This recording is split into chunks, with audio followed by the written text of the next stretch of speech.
13th, 2017. Where do the years go? Are there any board member concerns?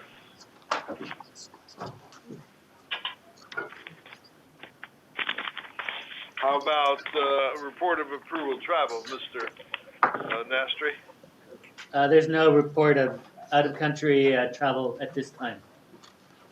How about compensation for board member assistants? So we have two for board member Janice Rutherford and for board member Sheila Kuehl. And those are the creation of the position for Supervisor Kuehl with Diane Moss. And the other is simply a change from an hourly rate to a monthly rate for Andy Garcia of Supervisor Rutherford's office. Is Supervisor Kuehl's person Diane Moss? Yes. Okay, great. Yes, I have that. Okay. May I get a motion on approving the admin Move approval. committee's approval for the compensation of board member assistants? Move approval, Benoit. Second. Is there any? Oh, we got to call the roll. Okay. I saw Kerr Weiss looking into my soul. Oh, Councilmember Page? okay. Aye. Is Nancy there? Yes, aye. Councilmember Mitchell? Yes. Dr. Parker? Yes. Dr. Burke? Yes. Motion passes 4-0.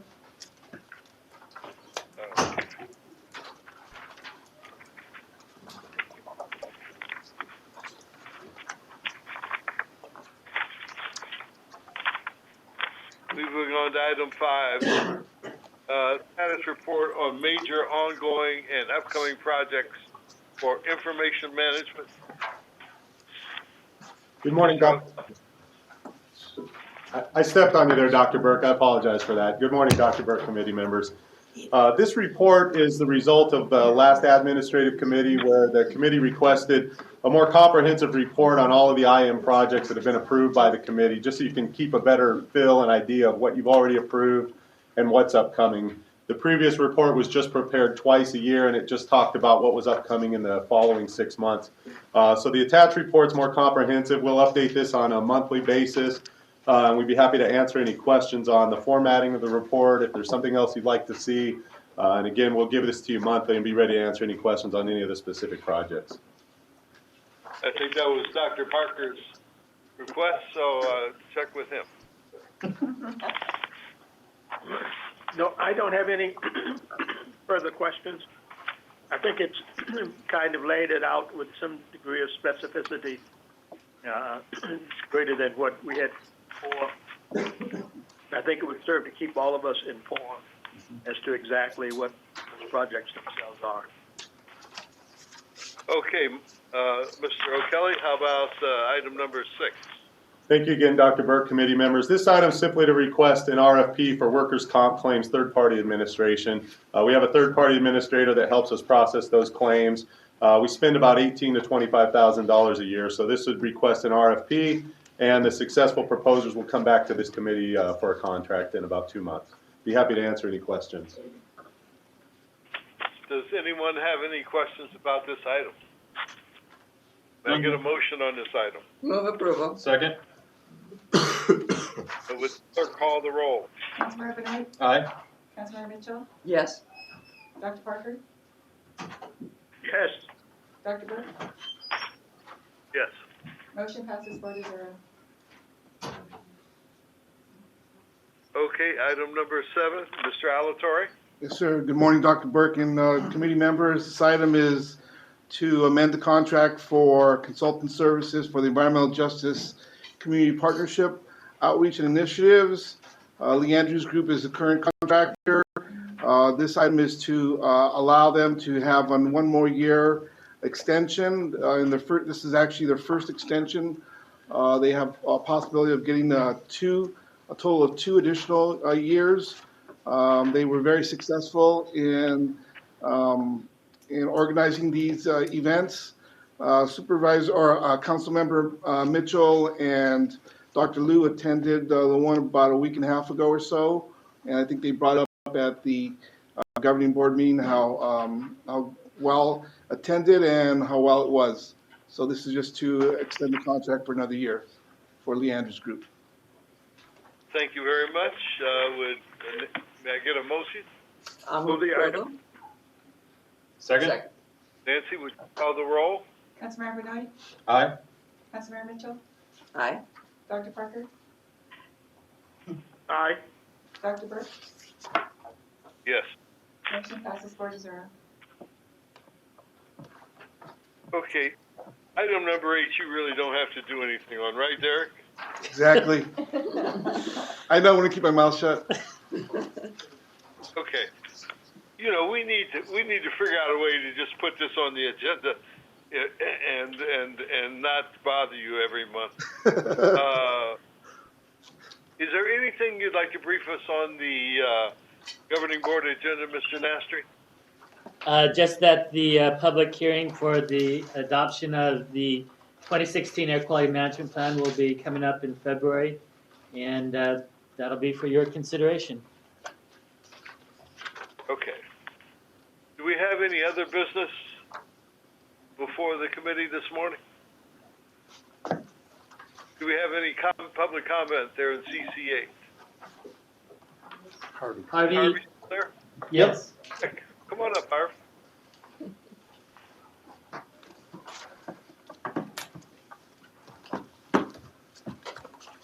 Before you start testifying, Mr. Eder, I want you to know something.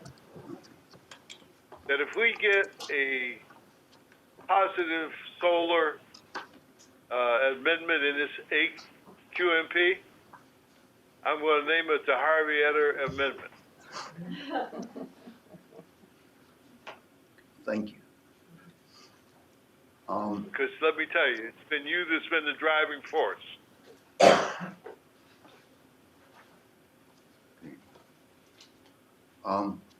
Well, I'd like to urge you not to go to the board on the 3rd of February and with the plan. The CEQA document isn't ready. Neither is the socioeconomic document. These are all part of the plan. And comments just came out on the 3rd of this month, a little more than a week, 10 days ago. And they're not adequate. They don't really evaluate solar. So until staff goes back and completes its work, it should not go to the board. Anyway, and kind of in a panic to try to do something procedurally and legally, and may forego that name on any amendment or whatever. All right. Okay. All right. Let me ask Mr. Nastri about Mr. Eder's comments. So with regards to the CEQA and the socioeconomic documents, those documents have been released. They've met. I'm looking at Dr. Fine. Dr. Fine? Drafts of the socioeconomic assessment have been released for some time, and we're working on some a final release right now. But yeah, there's been drafts out for months on those documents. The CEQA document is being released this month on according to all regulations and rules about the timing, and it's consistent with the timing of CEQA documents we do for all plans and for all rules. So we're meeting all of our statutory and regulatory requirements with regards to the release of those documents. How about our intellectual requirements? Well, with regards to the intellectual requirements, we're continuing to work on a number of issues, not the least of which is the item addressing solar that we got from the last board meeting. I personally, as one person, have been persuaded by Mr. Etter in some of his comments that the necessity of an expanded solar addition in this plan would be wise. So, you know,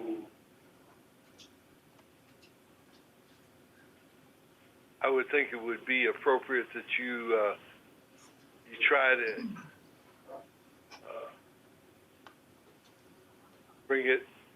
bring solar more in line with where we see it in the future than where we have it in the plan currently.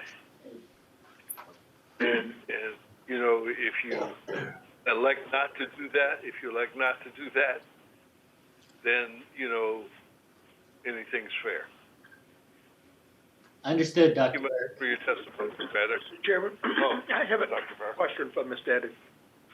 Have you seen the draft, Harvey? The December 2nd? I've seen the most recent draft of December 2nd. It's not out in hard copy. It's required to be out in hard copy. I mean, you can change stuff online as much as you want from minute to minute. We do have the document I guess available, Dr. Fine, and perhaps, Dr. Fine made a comment just a moment ago that a most recent draft had been produced. Is that the one that he's referencing, Dr. Fine? The plan itself was released on December 2nd with hard copies available at the Public Information Center since December 2nd. The appendices to Your the draft, secretary told me they were not available yet, The and I'll appendix- get one when there was, that was yesterday. the They're not available appendices yet. to the draft are available online, and just we print them on request just to save paper because it's thousands of pages, and but the main draft is available. The other documents, Mr. Etter is mentioning, the CEQA document and the socioeconomic document drafts are available. Hard copies are available on request. We've produced them. Anyone who has asked for a hard copy. And Dr. Fine, let me say this.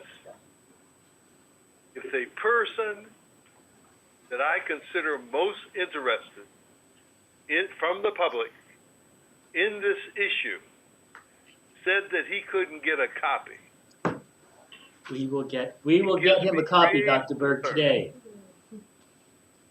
Yeah, but Wayne, that's not the point. Dr. Fine says it's available. The guy who is most interested in, who obviously put forth some significant effort in getting it, this meant I couldn't get it.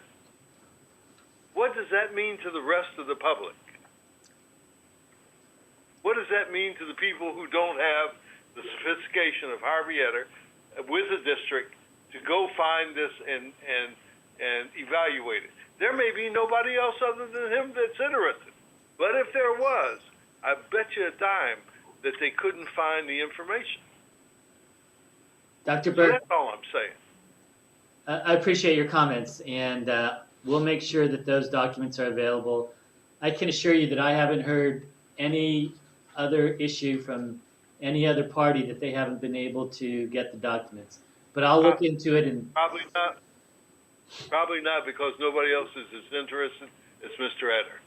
But I am telling you that he has sparked a number of members of the board's interest in this issue. Now, you may not feel this, but trust me, I talked to enough of them to know that he has struck a chord with these people. So you're on, I think you need to not look at this with a askance eye. I think this ought to be something that you really think about here. Can I ask a couple questions? Sure. How many paper copies have been produced and given to public members? we keep 3 or 4 copies at the Public Information Center and replace those as people. Do we know how many have been picked up? I'd have to check with staff to see how many we've had in place, but we have received several requests for a full printout of appendices, certain appendices, and the document, and we provide that usually within a day or two. We have to go down to the shop and get them done, but we have done that throughout the process. And then the CEQA document that's not out yet, how large of a CEQA document are we talking? It's a significant document. and it'll be down at the Public Information Center as soon as it's completed. But again, we're on schedule for the statutory requirements in terms of releasing that prior to the hearing. So even in my own city, we've had secret documents that we realize that we've had the statutory requirement. But when we look at that document and realize that even if you spent every waking hour and it would probably put you to sleep a dozen times, you still wouldn't get through it. I question maybe we should be looking at maybe a month delay if that document is that large. Well, the draft has been circulated. This is the final, right? Okay. So the draft met all the statutory requirements and received all the comments, and we're just working on responding. There were no written responses on any of one of these documents. Not the plan, not the CEQA, not the socioeconomic. That's required. And then this is called the public process. It's called democracy. And we have a problem with democracy in this country, especially now. Okay, we got it, Mr. Eder. Yeah. Thank you very much for your question. Thank you. Vice Chair Benoit. I think those are very cogent. Very cogent. So, you know, you heard us, Wayne, so let's get this so that we can move in February if possible. If not, we're looking at March. Is there any other testimony or public comment at any other location or in CC8? Hearing none, how about, that's it. We'll adjourn the admin meeting for January. Look forward to seeing you in February. Councilman, we can't push this back. We're running out. I mean, we pushed it back in December. We pushed it back 2 months. The way was she asking how many board members they got? Yeah, I feel the pressure. I just asking the question. I hear you. All right. I'll make sure he gets everything.